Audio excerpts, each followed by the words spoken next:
The Story of the Three Little Pigs. There was an old sow with 3 little pigs, and as she had not enough to keep them, she sent them out to seek their fortune.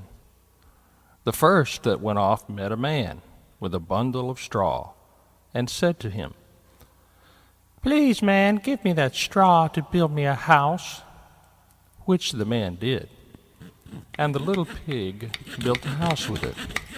Presently came along a wolf, and knocked at the door, and said, little pig, let me come in."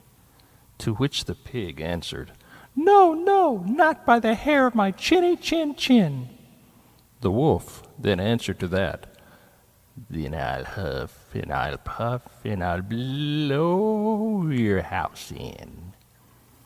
So he huffed, and he puffed, and he blew his house in, and ate up the little pig.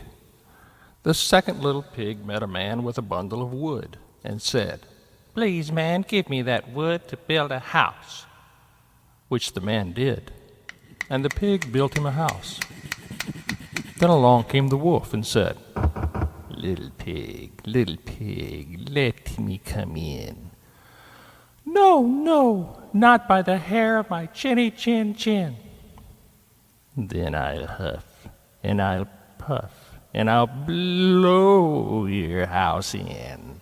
So he huffed, and he puffed, and he puffed, and he huffed, and at last he blew the house down, and he ate up the little pig.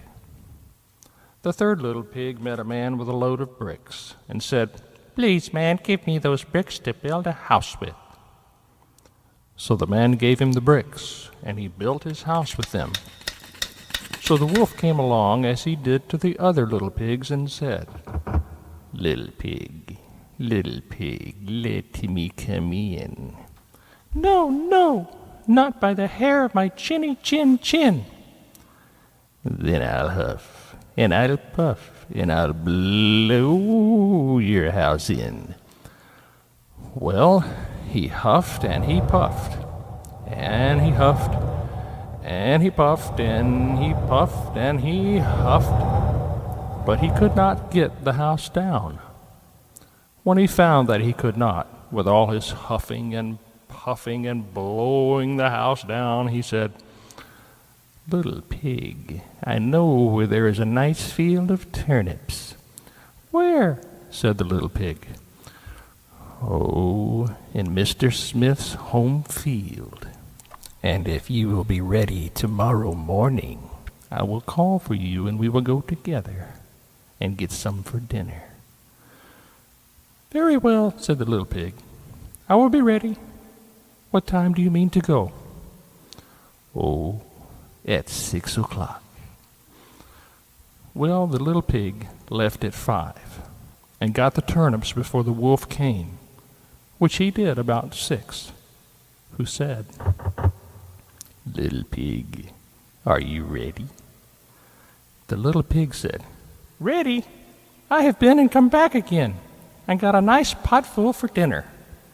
The wolf felt very angry at this, but thought that he would be up to the little pig somehow or other, so he said, "Little pig, I know where there is a nice apple tree." "Where?" said the pig. "Down at Mary Garden," replied the wolf. "And if you will not deceive me, I will come for you at 5 o'clock tomorrow and get some apples." Well, the little pig bustled up at 4 o'clock and went off for the apples, hoping to get back before the wolf came. But he had further to go and had to climb the tree, so that just as he was coming down from it, he saw the wolf coming, which, as you may suppose, frightened him very much. When the wolf came up, he said, "Little pig, what? Are you here before me? Are they nice apples?" "Yes, very," said the little pig. "I will throw you down one." And he threw it so far, whoosh, that while the wolf was gone to pick it up, the little pig jumped down and ran home. The next day the wolf came again and said to the little pig, "Little pig, there is a fair at Shanklin this afternoon. Will you go?" "Oh, yes," said the pig. "I will go. What time shall you be ready?" "At 3, said the wolf.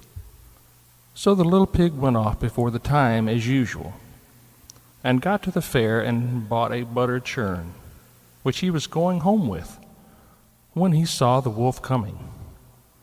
Then he could not tell what to do, so he got into the churn to hide, and by so doing turned it round, and it rolled down the hill with the pig in it, which frightened the wolf so much that he ran home without going to the fair. He went to the little pig's house and told him how frightened he had been by a great round thing which came down the hill past him. Then the little pig said, "Ha! I frightened you then. I had been to the fair and bought a butter churn. And when I saw you, I got into it and rolled down the hill." Then the wolf was very angry indeed, and declared he would eat up the little pig, and that he would get down the chimney after him.